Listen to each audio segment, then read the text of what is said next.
We have the excerpt today from Mantrek once again, and once again I ask you not to reproduce this copyrighted material. I do recommend that you buy the book of Mantrek's Modern Church History. It's an anthology from Prentice Hall in New Jersey. If you want what I think is the best anthology of the period we have, because, as I said before, it's very extensive introductions as well as its extensive selections. I can't include here the extensive introductions, but only these many references to the excerpts which are being submitted. I may say about next week, class, the last two Sundays in this month, we'll be dealing with Perkins's sermon. Perkins was the father, it's often called the father of Puritanism and the father of Pietism. It's Pietism we're looking at this month. We've considered Spener and Lutheran Pietism last week.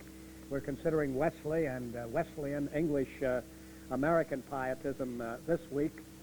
Strictly speaking, we ought to take Jonathan Edwards next week as the outstanding American pietist, as Wesley was contemporaneously the outstanding British one, and Spener the outstanding continental German one. But I'm going back of Edwards to Perkins next week, partly because you don't know Perkins at all, partly because you've heard a good deal about Edwards from me, partly from the fact that, as I say, he's the father of Reformed theology and evangelism, especially in the pietistic and Puritan form of it. In my own opinion, those two studies that God may be pleased to let us have, if His providence holds, next Sunday and the following Sunday, is not only the most important part of this course, but next to Edwards' study and religious affections, the most important thing I have tried to teach you in the 5 years I've had the privilege of being here.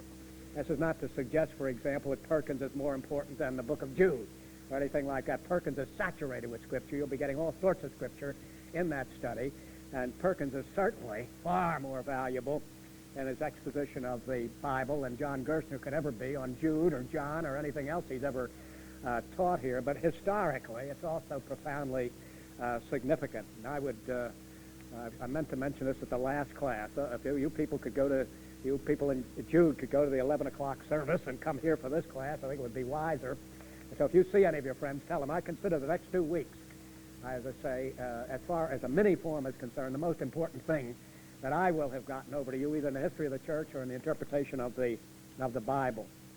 Now, this morning, numerically, this is far more significant than what we'll be looking at next week. This is influence, more people by far than William Perkins has. Everybody knows something of, excuse me, yes, sir.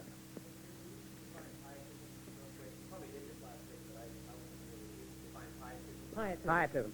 I don't know that I ever really did define it. It doesn't come out of that excerpt we were looking at last week called Pia Desideria, pious, devout wishes.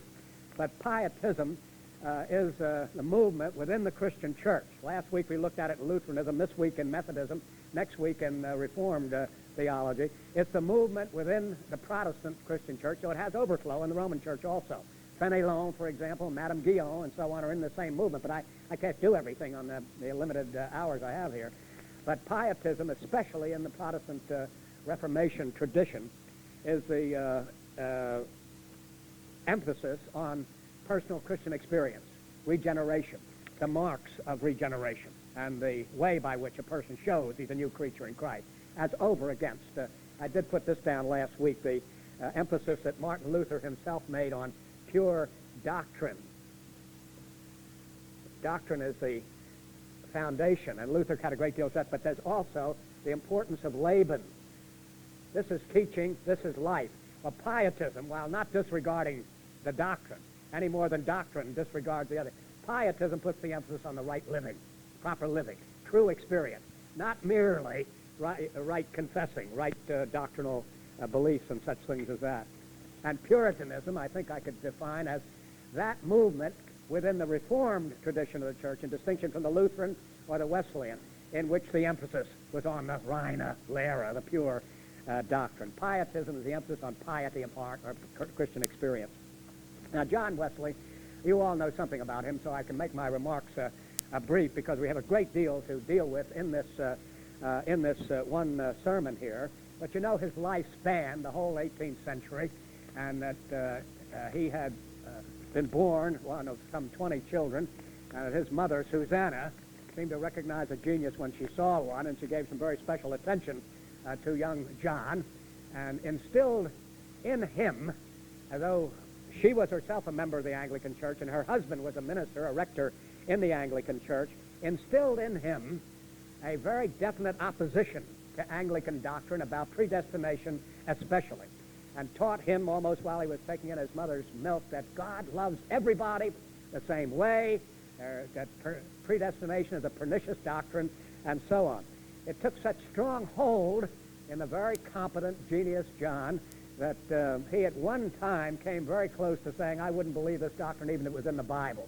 He choked himself on that. He really was a Bible believer, and if his friend Whitfield and his enemy Toplady and others had been able to convince him of the error of his ways, he probably would have acknowledged them and corrected them. But there's no doubt that he had, from his home, built-in powerful resistance that comes over powerfully in this sermon of 1740.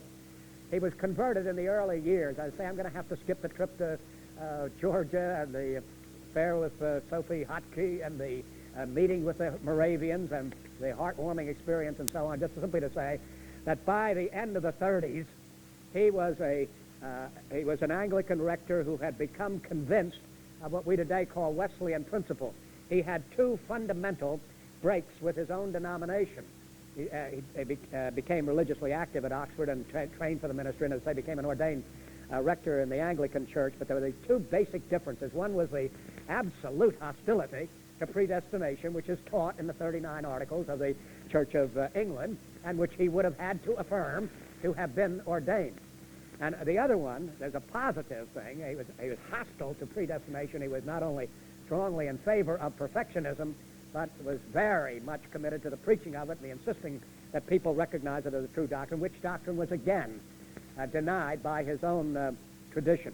Because there was some opposition to him in the church, the Anglican Church, which had already been hit by what we would today call liberalism, they call deism in those days, there were a number of people had gone over into veritable unbelief, and they were opposed to John Wesley, not because of his particular Wesleyanism, but because of his conservatism, and so on. It's just like any liberal, for example, would have nothing to do with Billy Graham, just because Billy Graham is a conservative.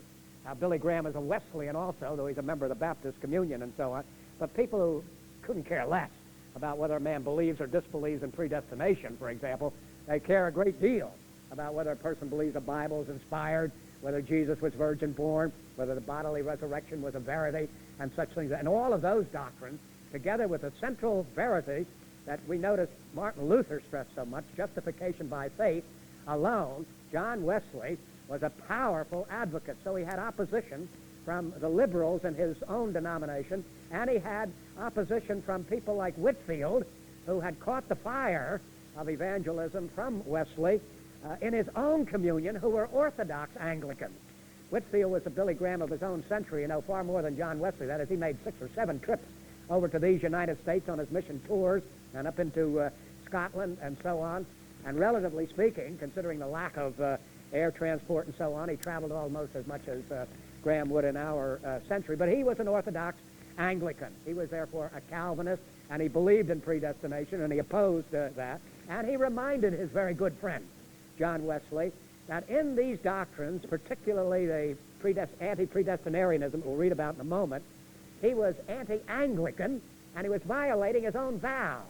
For some reason, that didn't bother Wesley as much as they had, but they went their own ways. They remained good friends, famous for the statement, Whitfield, when he was asked if he thought he would see Wesley in heaven. Toplady, the author of Rock of Ages, had been asked that question, do you expect to see John Wesley in heaven? I'm sure he would have said a ringing no, just as I think Gordon Clark would have said no.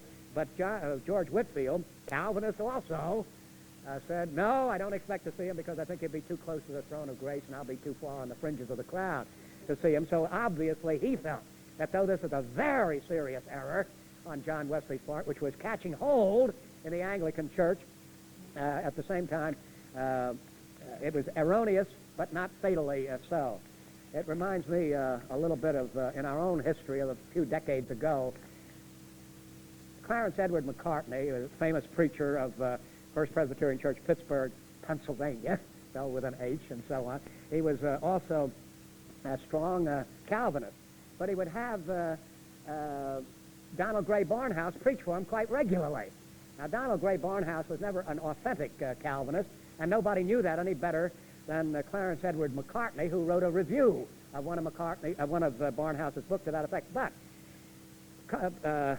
McCartney would constantly have Barnhouse preach for him in the Central First Presbyterian Church in Pittsburgh. Why? Because Barnhouse, even with his dispensationalism and so on, was one mighty voice for conservatism. That's the kind of friendship you had, in a sense, between Whitefield and Wesley. Wesley was out of bounds. He really was not authentically Anglican, and Whitefield was disturbed by that, not quite as disturbed as Toplady was and others, but disturbed just the same. But at the same time, liberalism was so widespread that to have a person who believed any kind of basic orthodoxy was to be welcomed. So you have that kind of phenomena even in the 18th century. Different doctrines, to be sure, but fundamentally that.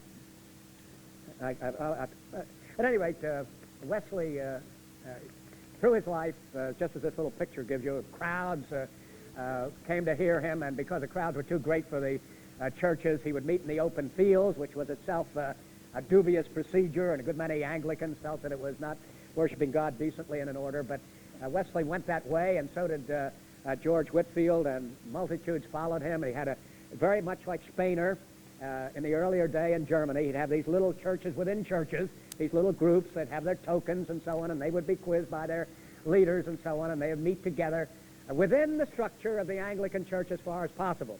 This was one of the things, and you noticed in Spener in Germany, see again in Perkins in England. You have it also in John Wesley, too. These people want a reformation within the church without breaking the church. They don't want a separation. And even though Wesley was departing from his church on these two doctrines, he nevertheless did not leave the church and didn't want his followers to leave the church or have a Methodist church. It came to pass in the latter part of his life in this country because he felt it was inevitable, but it was not his wish. The whole ideal of Pietism. Once again, let me give you a brief resume. The Great Reformation breaks out in the 16th century. In the 17th and 18th century, the emphasis is more on this Leben, this life within the church, but without breaking the structure that Luther and Calvin and the other reformers had established in good, sound, orthodox doctrine, which, you remember, the Council of Trent, or Roman Catholicism in that same century, categorically rejected. These people hold to it. They are children of the Reformation. They are Protestants, but they are concerned to see that people don't be just Protestants in name only, but they have experience in their soul what Protestantism actually teaches. He was very successful at that. Multitudes followed him. The Methodist Church became a powerful instrument, as you know, in this country. But this last word, unless you have a historical question, I've got to get on to the other details. When the Methodist Church did come into existence, it reduced the 39 articles to 25, eliminating all those which were objectionable, the two principal ones being, as I say, predestination and anti-perfectionism. So it's gone on. It's a sort of an honest denomination now. Wesley will just have to go down as dishonest with respect to his affiliation with the Anglican Church. Just as in our own century, I could say the same thing. I don't mean our own century, our own country. In the 19th century, Finney was in the Presbyterian Church for a while, was ordained in it, but he was a dishonest Presbyterian. He really didn't even read the Westminster Confession, much less understand it and endorse it, but he had to do so to become a man. Later he became an honest man and got out of the Presbyterian Church, where he didn't belong in the first place. This is the thing one has to face here, the foibles of godly men and good people and so on, but nevertheless, they are foibles which we have to acknowledge. Now, if you can let that go as a brief resume, Brady's written a book from whence to show the tremendous social power of Wesley's gospel for liberating slavery and improving jail conditions and the poor and such things as that. Richard Lovelace loves to rig the changes on the positive social benefits of a good, healthy orthodoxy. And his enthusiasm, though he's professedly Reformed, he doesn't bother with making nice distinctions between Reformed and anti-Reformed. Just the powerful, and that is certainly true. Many people have said John Wesley saved England from a bloody French Revolution. I think there's a great deal of truth in that. And if you take that as an endorsement of Arminianism, all I can say to you in my hasty survey here, it ain't so. But it's a simple matter of fact. Now, if you don't have any further brief historical questions, let's get on to the text that was preached in Bristol in 1740, this sermon, which caused so much grief to his friend Whitfield, who was in America. I don't know exactly what month this sermon was preached, but Whitfield was in this country, residing with Jonathan Edwards in the year 1740, in October of 1740, while John Wesley was preaching this sermon, which so terribly antagonized his good friend then in America. If there's no further question, let me very hastily read and comment on this and take your questions on this, and then the latter part I've summarized up here because we can't possibly read all of it, but I do want to make a running comment and then look at one particular section in a little bit more close examination to show what's the real issue here that Wesley seems unaware of. Here's this text, Romans 8:32. He that spared not his own son, but delivered him up for us all, how shall he not with him also freely give us all things? First of all, how freely does God love the world? While we were yet sinners, Christ died for the ungodly. But while we were dead in sin, God spared not his only son, but delivered him up for us all, and how freely with him does he give us all things, and so on. I won't comment on that, but I think if you're sensitive, you'll realize he's already reading things into these texts that don't belong there. He doesn't spell them out now, but they will be spelled out later, and so I won't comment on them right now. Number two, the grace or love of God, whence cometh our salvation, is free in all and free for all. So this is a two-point sermon. The freedom of the grace of God, it's actually called a free grace. That's the title of the sermon, and the two topics are free in all and free for all. Now let's notice the way Wesley develops this. Free. First, it is free in all to whom it is given. It does not depend on any power or merit in man. The merit certainly shows he's an evangelical, you see, and they're very much opposed to the deists and any people like Bishop Butler who were moving toward legalism. It does not depend on any power or merit in man, no, not in any degree, neither in whole nor in part. It does not in any wise depend either on the good works or righteousness of the receiver, nor on anything he has done or anything he is. Now, you see, strictly speaking, I think many of you may realize that he's being too sweeping there when he says it doesn't depend on anything he has done. You probably already know, you certainly should know, that it does depend on his believing. The person who comes into grace has to accept it. That's something he has to do. And by implication, he has the power to do that. See, Wesley is saying it depends on nothing meritorious in him. That's right. There's no power in him. That's right. But Wesley has in mind that he does have a power, namely, to believe in Jesus Christ. At that point, you see, he's differing with Spener. Spener recognized he didn't have that power, and Lutheranism had gone off that particular track. And it does depend on something he does. Not meritoriously, but nobody, according to John Wesley, I think you realize, can be saved without faith. And it's his faith that he has the power to exercise.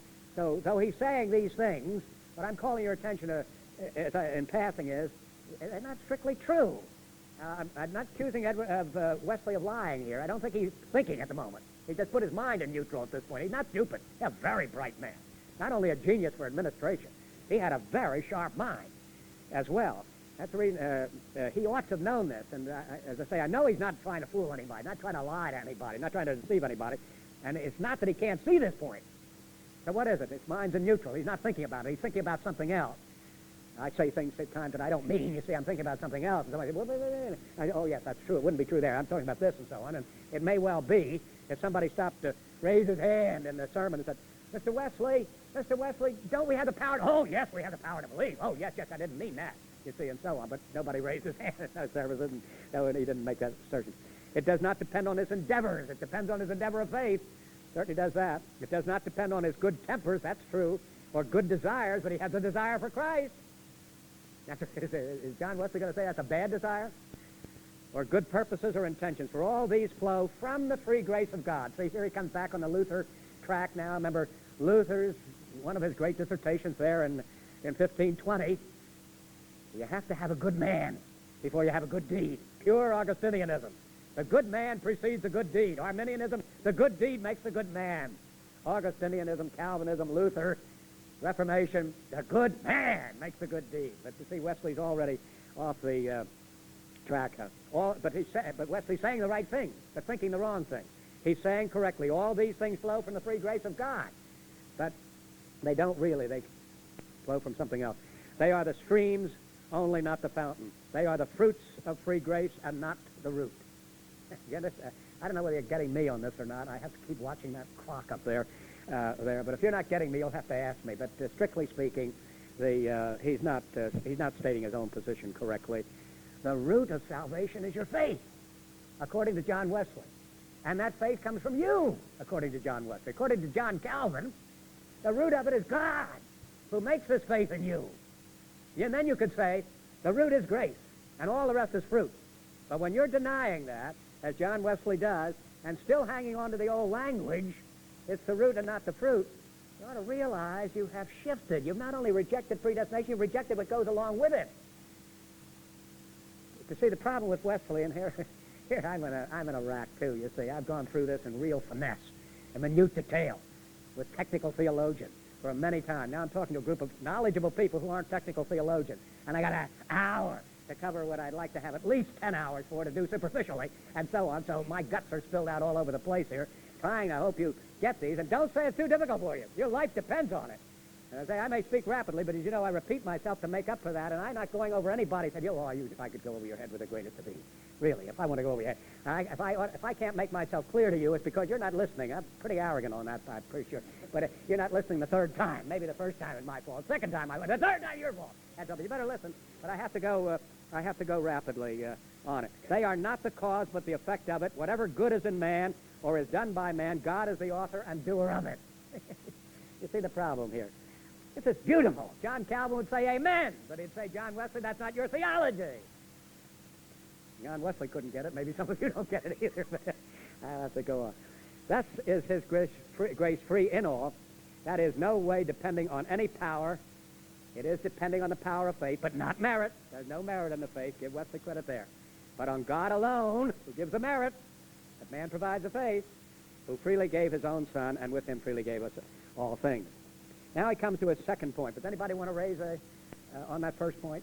There, now let's go to the second point. So he is saying this, which is quite orthodox, and yet this is not what he says later on. It's not what he says throughout his whole experience. Especially, John, this matter of power. You see, merit, that's right. He really means that. There's no merit in the faith that you have in Jesus Christ. At that point, he's true evangelical, you see. But when he says there's no power, you see, no merit in the man who comes to Christ, that's perfectly true. That's utterly orthodox. No power, that's Calvin. Yeah, no power. He's dead in trespasses and sins. Totally unable to turn to Jesus Christ. But according to John Wesley, that is John Calvin's pernicious error.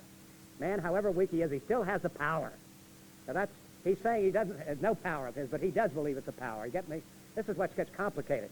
It's not that Gerstner's so complicated, it's Wesley's complicated, and I get complicated trying to explain the complication of Wesley, and throwing Edwards' name in with it doesn't help any either, does it? But you get that point. He's true and true evangelical in this point. No merit, nothing in my hands I bring. That was Toplady's famous hymn, you know. Toplady was as mad as hat with Wesley. As I say, I don't think Toplady believed Wesley went to heaven. He was so angry with it. And you could see, after all, if you carry this thing through seriously, it's the end of all grace, as Whitfield was saying to him. Whitfield could say, Wesley, you're destroying the grace of God, and yet say, I think you'll be so close to the throne of heaven, I won't be able to see you up there, and so on. See, now that was too much for Toplady. He couldn't feel with Whitfield that Wesley, by actually thinking man had the power to turn to Christ and exercise faith and thus save himself non-meritoriously, could really be a Christian. But Whitfield felt that he, in spite of this terrible error, was a great Christian indeed. But number 4, but is it free for all, as well as in all? To this some have answered, no, it's free only for those whom God hath ordained to life, and they are but a little flock. Now here he comes in his real attack on the Reformation. Now remember, in the Reformation, we looked at Luther. And I guess that we had to let Luther stand for all of them, didn't we? Because we went on to Rome, and then we went on to the Anabaptists and so on. But that was Luther taught, Zwingli taught, Calvin taught, Latimer taught, Knox taught. All the main reformers taught what John Wesley is here denying. This has to be recognized. There were Anabaptists who were anticipating this type of thing, and some other groups and so on, but the main line of the Reformation is something that a son of the Reformation, approximately 200 years later, Luther died in 1546, this sermon is being preached in 1740, and so on. 2 centuries later, an outstanding Protestant, a great champion of justification by faith alone, a leading reformer, as it were, is nevertheless attacking the very doctrines which brought the Reformation into existence. And here, some of that may have gotten away from you a little bit in the previous paragraph, but not in this. I think everybody will see John Wesley is attacking John Calvin now, and Martin Luther and the Reformers. Well, he would not have known that Luther was as orthodox as Calvin on that, but he probably did. It's free for all as well as in all. To this some have answered. They could have said Calvin, Luther, Latimer, Zwingli, Knox, and all the mainline reformers could have answered, no, it is free only for those whom God hath ordained to life, and they are but a little flock. The greater part of mankind God hath ordained to death. Now that was not a consensus, whether it was the greater part or not. But that some were destined to eternal death was taught by all the reformers. Greater part, Calvin believed that. Some others believed that. Augustine believed it, who was a hero of the Reformation. But you can't say that's a part of the doctrine. This is a little cheap, what we call a cheap shot on Wesley's part here to make it. This is the very fact that some are chosen and some are not chosen. That's enough to arouse most people. That created the Methodist Church, and it keeps it alive at the present time, and so on. But to throw in this matter, a greater majority and so on, just makes it even the more ignominious and enlists a good deal more opposition. Now, if that's what the Bible teaches, as some of the reformers believe. Zwingli didn't seem to believe that, and certainly it's not an essential part. Then it's a cheap shot. Let's keep our eyes on the thing. The reformers do say that some were ordained to life and some were ordained to death. If you're going to oppose that, Wesley, all right, oppose it. Let's hear your arguments and so on, but don't throw in matters which are extraneous and tend to draw attention from the issue. The